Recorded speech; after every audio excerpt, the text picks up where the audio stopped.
Okay. Now call a special meeting of Animal Council for October 28th, 25 to order, please. Can I get a motion to approve the agenda? I, Councillor McKenzie, move to approve the agenda. Seconder? I, Councillor DeCleva, second. Any questions, comments? All those in favor signify by saying aye. Aye. Contrary, no. Motion carried, thank you. Any disclosures tonight, Council? No, I'll take that as a no. So we'll move on to item 4 is recycling. We had something on recycling? So, Council, I just wanted to bring you up to date. We've had a few residents that have called about the recycling, and they wanted it to be bi-weekly or bi-monthly, twice a month. Semi-monthly. Yeah. So, Like the rest of him? yeah, so like the rest of Hanwell, because a lot of them are monthly, so I contacted Circular Materials. They said they're working towards increasing the collection frequency to bi-monthly or possibly bi-weekly for all communities in RSC 11 that are currently receiving monthly collections, and they're currently finalizing plans and hope to implement by mid-2026, so. Just a quick question on that though. I assume they mean semi-monthly, not bi-monthly. Well- Bi-monthly means every 2 months. Yeah, they must. Twice a month Yeah. would be semi-monthly, Semi-monthly. Yeah. Yeah, bi-weekly is every 2 weeks. every 2 weeks. We're neither one, we're twice monthly, but. We're semi-monthly. Yeah, anyway, so they said that First Oh, one. yes, you're right, you're right. Yeah. they're going to try to Everywhere? Yeah. change it. At no additional cost to us? Okay. We don't I pay know. for it. Oh, yes. Yeah, sure. Excellent. Okay, item 5 is physician recruitment. I'm going to turn that over to Terry. She's got lots of information for us.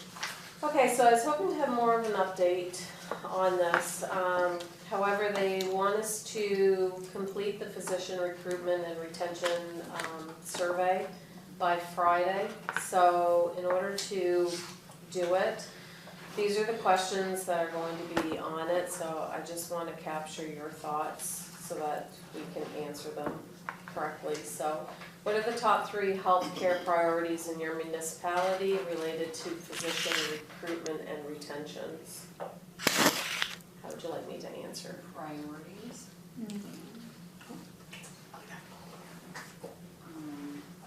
Yeah, Councillor Heislip. So one of the priorities I keep hearing from residents is having a clinic or something out here, because most of the clinics have shut down. So they would like to be able to have an after-hours clinic out here. That's one I've heard of. Yeah. No, it would certainly be, be very useful for Hamel to have an after-hours clinic, because I mean, the only chance you got is to go to the DAC basically, or Ormutto, and they're not only open Ormutto, it's only what, 6? Yeah, something like that. They stop taking patients maybe at 4, or like nobody in past 4 and then see everybody until they're gone, something like that. And one of the other after-hours clinics doesn't even take walk-ins anymore. You have to basically book it, and the whole schedule for the day is booked at like 7:05 a.m., right? So. Well, it books up quick. I've known people go to Waterville, so. Yes, I've heard people, yes, going to Waterville, going to different places because they can get in a lot Yeah, quicker. they'll go to the clinic in Middle Chipman. And Chipman's too, isn't it? Yeah. I think what's nice, other communities are taking people only from their community, and I think that's important because I think people would want to know that the money that they're supporting physician recruitment with means that people in their community would have, like not for after hours, that's different, but like for general primary care, because there are physicians in Harvey even who do not take people who live elsewhere. They only take their own residents, and so that's not, like that's allowed. So, I think that's valuable to people to know that if we were investing in physician recruitment, that they would be a priority for, getting picked, I guess. So not only doctors, do you think like an all-rounded clinic? Yeah, nurse practitioner. I have a nurse practitioner and she's wonderful. I would recommend a nurse practitioner. Mhm. My neighbor's a nurse practitioner, but she's up working upriver, Yeah. so go Yeah. figure. Yeah, for sure. It would be lovely to have one of those clinics, that have everybody to take care of the community. Yeah. Okay. Yeah.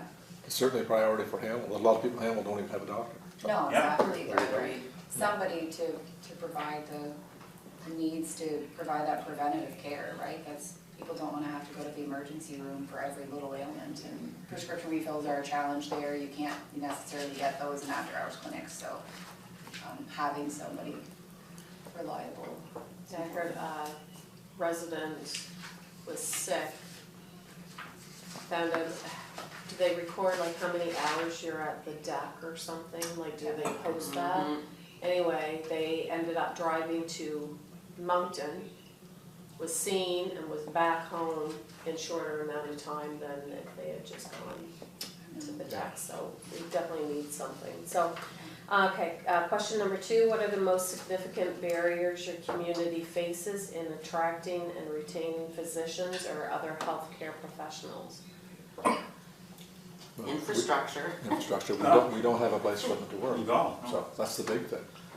I think it's like the province in general, I think the show of wanting to have somebody here would be, like, other communities are recruiting because people see them going, big us, so I think like a barrier is maybe not understanding the need, like if we help our community understand that we are gonna invest a bit of money in recruitment and make sure that that's like well marketed or whatever, like make sure people know that we're looking to support somebody coming here. Like, what does that look like? Is it just like somebody coming here? Is it like making sure there's a place for a clinic? Is it, we're making sure they have housing available? Like, I don't know, like things like that. Maybe people what don't they wanna come have- here because there's nowhere to live, I don't They know. have been taking a lot of the recruiting going on between there's one Normoncto, you're aware of the group Normoncto, there's Group Fredericton, and there's also the commission.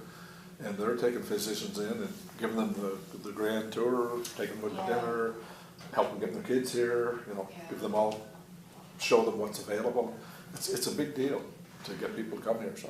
I guess. Because when we went to the UMNB conference, they were saying that they had a big expo or whatever down in St. Andrews. And different communities went and kind of had like a booth and said, like, you should come, say, to Sussex or Have a physician. Hamwell or wherever. And they were like, we have walking trails, we have library, we have all of the stuff. So that it's not only to recruit the physicians, but in order to be able to give their families a Yeah. life. which is Make them very wanna stay important. there, basically. Yeah. Yeah, wow, yeah. Because I Hamill's suppose a it's great place to competitive, live, and we have a lot of opportunities. Mhm. Yeah. So. I'd like to just chime in there for a second. Yeah, A personal friend of mine is a recruiter for the province for physicians. Would it be worthy for me to reach out and see if maybe she wants to speak on behalf of what the actual physicians are looking for to give us a bit of fuel, so that if we do go to say like an event at St. Andrews and we have a booth and we're recruiting, we would actually speak eloquently about what it is they're searching for. never heard, so I don't think. Yeah, sure. Okay, I'll do that. I'll reach out to her. Yeah, there is, like I said, there's professional recruiters that are, they're hired. yeah. Yeah, the Department of Health has a whole human resources health branch to recruit. Okay, so number 3, what types of regional initiatives or partnerships should be prioritized during the upcoming working session to support physician recruitment and retention across the capital region? Is this not somebody's job? Like, why are they asking us these questions? Like, seriously, this is not their job. Provincial recruitment. No, but a lot of communities are getting involved in recruiting and retaining Yeah. physicians, nurse practitioners, RNs. I mean, they're a valuable resource, and we just don't have enough of them, so. But how do we as a municipality No. know, those yeah, answers. Yeah. know those Yeah. answers? Like, Yeah. are we allowed, like theoretically, to partner with another organization? Like, say we wanted Carmichael's Healthcare and say, can we use your office after hours? How do we as a municipality do that? We're not part of the Department of Health, so. Yeah, and I really don't know, and I was hoping to have these answers for you from Capital Regional Service Commission, but I wasn't able to get a response back, so let's leave that one. We might be able to come back to it if we think something. Is there anything specific you would like to discuss or highlight during the regional roundtable session? So some of these people like are coming from other provinces, right? So maybe that's what they're asking, like if we want the province or if we want someone to help with something so that we can entice somebody to come here. Like for example, I just read an article today that several physicians are coming from Quebec because of the bill that was passed there that they don't like. So 34 physicians have applied for their medical licenses in New Brunswick. So maybe it's that kind of stuff. Like it's looking at like where are these people coming from? Are they coming from a university? Are they other physicians from other provinces? Like are we partnering with, I don't know, are we partnering with recruitment organizations? Are we partnering with other businesses, like you said, to, you know, sweeten the deal for somebody? I'm not sure. But like, what, go ahead, Yeah, Councillor Fox? Does anyone know, like maybe you'll know this, Councillor DeCleva, but is, my understanding was that there are only so many billing numbers and that the province determines those billing numbers. So are we really like trying to steal doctors from other parts of New Brunswick? Like, is that what this is all about? Or are we recruiting in, and then what happens in terms of billing numbers? Because we don't control like the numbers are controlled by the province. Yeah, like if they get these 34 new physicians in, the billing numbers go up. Yeah, I think that's determined though by the college, and I think the college is allowing whatever we need to, because I don't think we're at par. Like I don't think we have enough as is, and the population has increased, so I would expect there's some kind of per capita billing, I would hope. And I think if I was reading this, like some of this is also medical education. Like we're looking to incentivize people in school to stay here and stay in Hanwell, not necessarily poaching from other communities in New Brunswick, but in the meantime, maybe that's the thing, like what are you doing in the meantime until that person's graduated and ready? I don't know, but. And that's kind of, oh, sorry. Go Yeah, ahead. Councillor Heisler? I was just wondering where they are with the whole billing number system, because my understanding is that is all under review. So where are we at with that? Because I know for a while they weren't handing out any more billing numbers. Okay, so that can be one of our questions. Right. My other question would be, is in terms of just retainment. Nurses, and you would know this, are not getting paid in New Brunswick what their counterparts in Nova Scotia, for example, are getting paid. So how are they going to enhance nurses to stay within the province?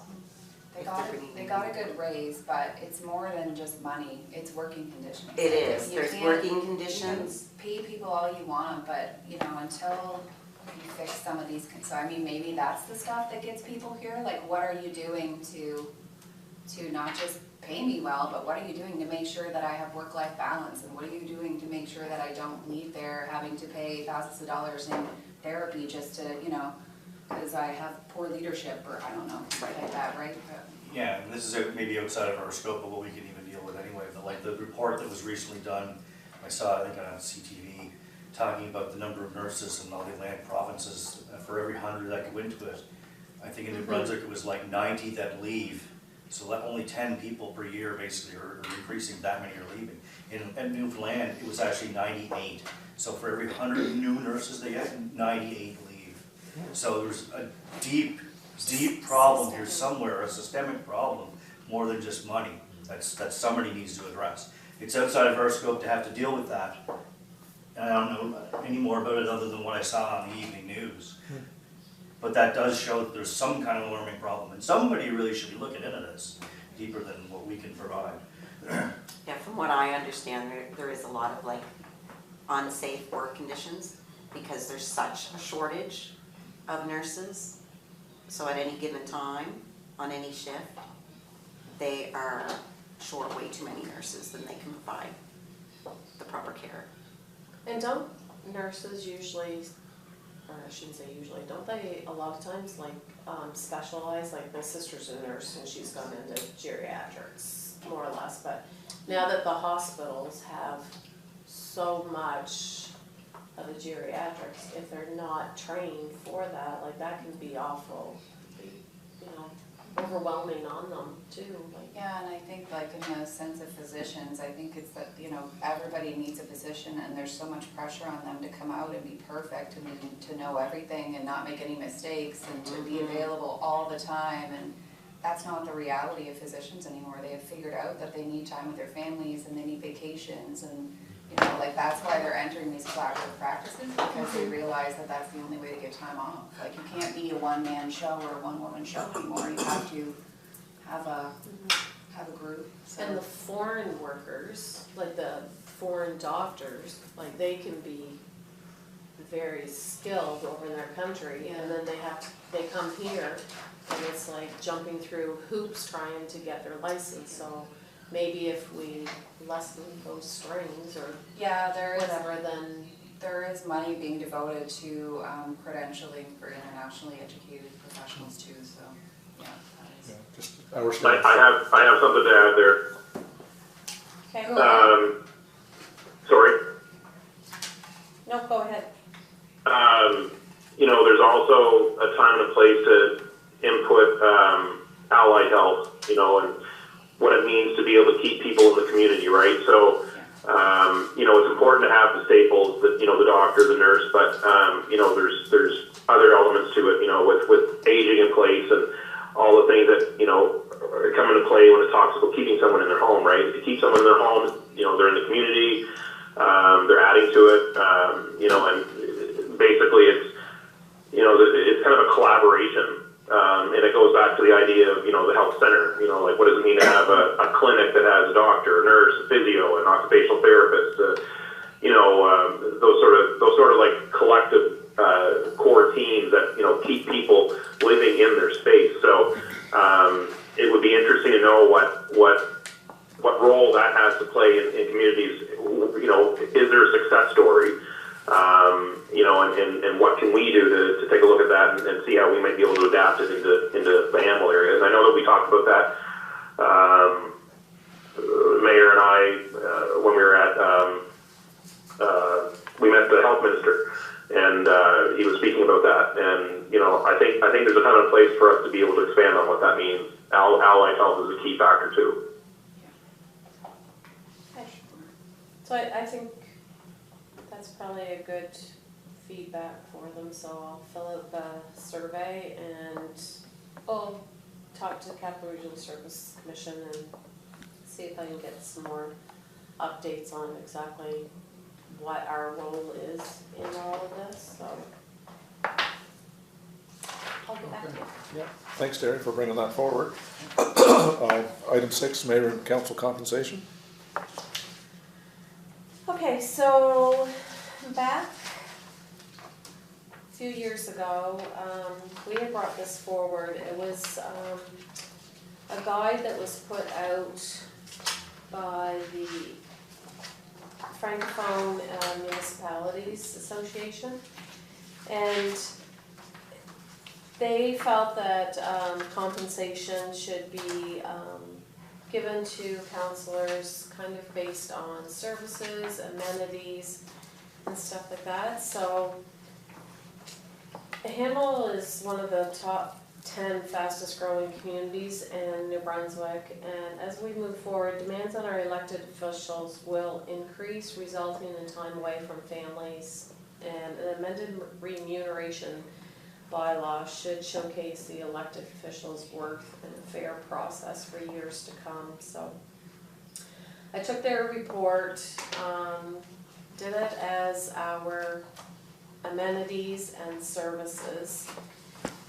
and with that, they are saying that mayor's salary should be in a range of $47,301 to $57,800 based on our points. So kind of a smaller community. So then the deputy mayor would be 40 to 45% of the mayor's salary, and then councillor salary would be calculated at 35 to 40. So, I think that this is a good guide to move forward with. We can discuss it more during our budget and see exactly where you want to go. Currently, our remuneration bylaw, it is cost of living plus 2% every year. We also have a per diem when we are away for meetings and stuff. If you were asked by the municipality to represent Hanwell, you had to leave your daytime job, then we pay $300 per diem for that day. This guide actually says $150, so there are a few changes that I would like to do in the remuneration bylaw anyway. Currently, attendance is saying that it only needs to be regular meetings of council. I think any time that council comes together as a whole, doesn't matter if it is a committee meeting, a budget meeting, emergency, special, I think the constituents have voted council in, and I think that it's imperative that council is here to represent them to all of the meetings, not just one per month. So I would like to move forward and have that bylaw changed to include all meetings of the whole. So saying that I'd like to move forward with making just the first reading of the bylaw, just saying that we're going to change it, we can look into it and go from there, but that would be. Well, I think we, if I may, Yep, Councilor McKenzie. you sort of skipped number 6 though and went right to 7 with that. Well, no, because we can discuss it, and I guess it's all according if you guys would like to move forward with that study. And by doing so, then I would recommend that the mayor's salary starts out at the $47,300, and then that provides you guys with the 40%, 45% and 40% or whatever, so. So question, in that scenario, you have the councilors' salaries would decrease. For this scenario, The 47.3, the mayor, you've got deputy mayor, yeah, but, and councilors would decrease, but that is if it was at 40% and 35. right? So I think that we need to go at the 45 and 40, Yeah, which would be an increase, Which would be an increase by, which, yeah, a bit. Yeah. right, yeah. okay. Do you want to know what the amounts would be? I have them. I had them like for the budget. Sure. That I can. So if the mayor's salary increased to the 47, the deputy mayor's pay would be $21,285. It's currently $18,758, so $1,500 increase. Councilors would be at 40%. So the new salary would be $18,920, up from $16,945. So once again, that's about $2,000. So Okay. The only other question I had was regarding attendance. So, That would be more number 7 though. Okay. Yeah. oh, okay, yeah, when we get down to the bylaw. then- okay. So I, Councilor McKenzie, would move to authorize and direct the CAO to adopt the guidelines from the elected officials' compensation guide of the Association Francophonie des Municipalités du Nouveau-Brunswick, AFA-MB, based on the deputy mayor being paid 45% and the councillors being paid 40% of the mayor's salary based on the starting rate of $47,300 to come into effect on January 1st, 2026. Second. And Councillor DeCleva, second. Any questions, comments? All those in favor? Jared? Aye. All those in favor signify by saying aye. Contrary minded? Sorry, I jumped the gun there. Contrary minded? Motion carried, thank you. Now on to item 7, where we're looking at rewriting the bylaw, and what Councilor McKenzie brought up earlier, attendance being probably a major part of that bylaw. So we're gonna do some discussion on that first, till we get it on the table and discuss it then. Yeah. So we get a motion? I, Councillor Fox, move the amendments to bylaw 28-2022, a bylaw respecting the remuneration of mayor and councillors, be given its first reading by title. Second. I, Councilor McKenzie, second, and I'm thankful that you read that word instead of me. Okay. Okay, so we have it seconded. Any questions or discussion? I had a question about the attendance. So it talks about regular meetings should be changed to include all meetings of council. However, I have an issue with the fact that special meetings, emergency meetings, those meetings are not scheduled in advance. So it's virtually impossible to attend like all of those, or try to attend even 80% of them if people are away or if they're at work or whatever.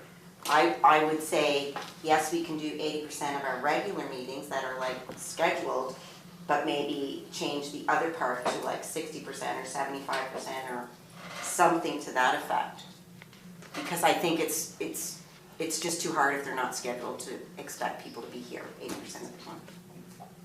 Councilor McKenzie? I fully agree, like it's, we should add them in, but they can't be at the same ratio. Sometimes we don't know until the week before Yes. when some things are scheduled, and like, if I have to book campgrounds or something, for example, that has to be done like 8 months in advance. I can't suddenly just change that. There has to be some kind of a balance. So I agree with Councilor Heisel, like we can add in committees of the whole. It doesn't mean all committee meetings, but any committee of the whole. So it's like finance, infrastructure, if we started doing that again. Yeah, special and emergency. Special and emergency, basically, they're main 4 ones Management. right now. Yeah. What? Management. And management meeting, yeah. Councilor Leclerc? I feel the same way. I think, I do wonder if there's a better way for us to be scheduling together. Like, I think a lot of these meetings are pretty predictable. Like the budget meetings, we know those happen every year. Like, I'm wondering if there's a way we can try to start scheduling things ahead of time, like, and hoping that makes it easier on people. Because I try to come to everything that I can, but sometimes it's just hard because I have a partner who also is overcommitted to life. So the emergency meetings can be called 24 hours. Yeah, 24. Yeah, and special meetings are from time to time as needed, right? Yeah. So there's no real schedule for it. No, I'm not talking about that, and I get that, but I mean, like, I think some of the meetings that come up year after year that are kind of predictable, I think there's a better way that we could sit down together instead of having the same people missing for meetings all the time. Like, I think we could probably come up, like, maybe we need to have things on a different night. And council may not be the same in a few months, don't get me wrong, like, this may not be some of our problem, but that's just my thoughts, I guess. Councilor McKenzie? Yeah, I agree, like, and some things aren't, obviously not predictable, emergency meetings, something happens, but we have a deadline for something that we just got dropped on us, or there's a storm or something like that, we can't predict that in advance. But stuff like budget meetings, we can, and we know when the management meetings are.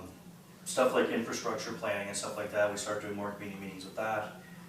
Those are things that really could be laid out well in advance, rather than having be like at a meeting of council and checking our calendars the next month to see when things are available. There's no way you'll be able to get everybody. So it's just basically special meetings that we could drop the attendance rate to on maybe. And emergency meetings are emergency meetings, and people Yeah, might not yeah. even have quorum, we just don't know, right? When it's emergency meeting, they're kind of hard to try to work around. Because the good thing about this too is it might help set some expectation, because I think that a lot of people run for council thinking, oh, I could just go twice a month or Once a whatever. month is what the They just bylaw don't calls get, for right now. yeah, exactly, they just don't get what's involved. There are many more things that you need to do as part of the municipality that aren't really called, even the Local Governance Act doesn't really call it out, because every municipality is different, there's no way they'd be able to do that in some kind of generalized form. But based on what we have, and we are growing, as the CAO said, we are growing, and things are going to happen from time to time, I understand that, but I wanna make sure too that people that run for office, because I haven't even decided if I will yet, they should be aware of what they're doing. It's not an easy job that you can just slack off at. There's an expectation for you here to become as your full self, right? And having that written maybe in the bylaw may be a way to do that. Well, it is a huge commitment, and like, I know some other municipalities, council show up once a month for a council meeting, and that's all they do, they don't partake in anything else. And I don't know then if the residents are getting their bang for the buck out of that individual, if they're not, doing the job they were elected to do and not partaking in things going on in council, it's certainly not fair to the residents, so if they have no interest, they really shouldn't be here. That happens in cities too, but it's not Oh, just yeah. small municipalities. Other municipalities, yeah, just exactly. And keep in mind too, like, we're saying in the bylaw, it's written in there that it's 80% or without, like, council's approval. So I mean, like, if you guys knew that you were going on vacation, that doesn't count. I have seen it only happen once, that there has actually been a deduction because of people not being able to meet. I know myself, when the clerk and I are scheduling meetings, we are always reaching out to council to make sure that we do have kind of everybody.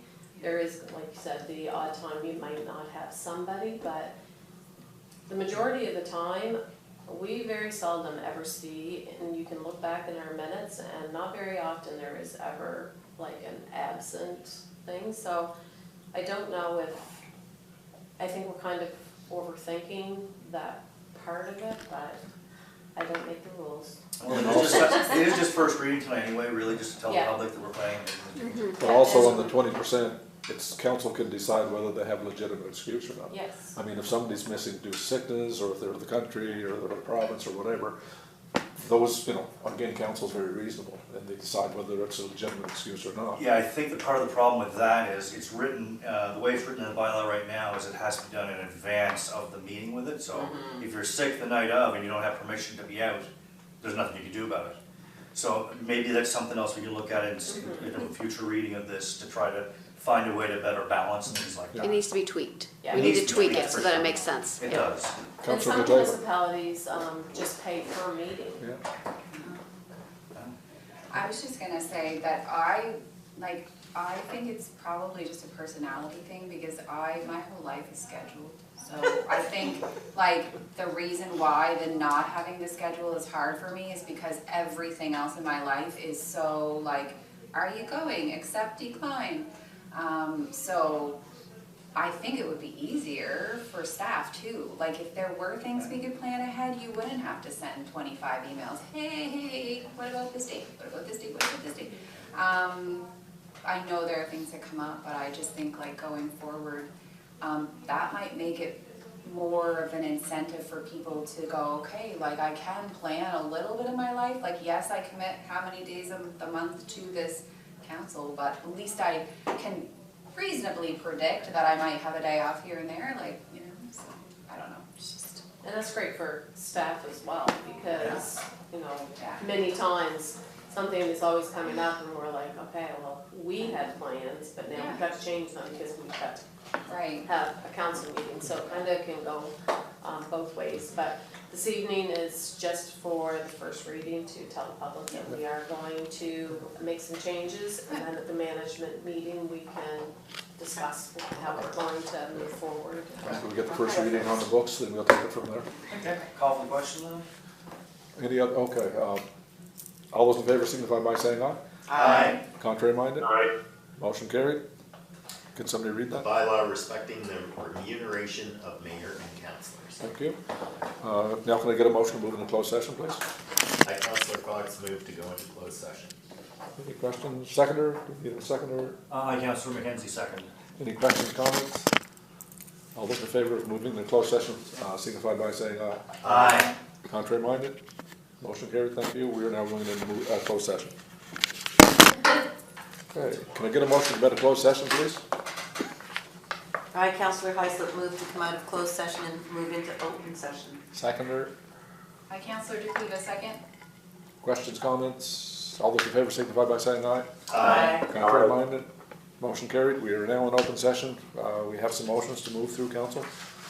Okay, I, Councillor Heislip, move to award the tender for Station 3 drainage repair to TMC and Associates Incorporated for the tender price of $56,366.40 plus HST for a total of $64,821.36 on the condition that a holdback in the amount equivalent to cost of paving, if not completed in 2025, and on the condition that proof of insurance in the amount of $5 million is provided and a copy of the WorkSafe New Brunswick clearance certificate is received.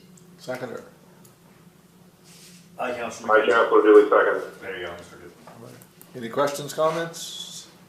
All those in favor signify by saying aye. Aye. Aye. Contrary minded?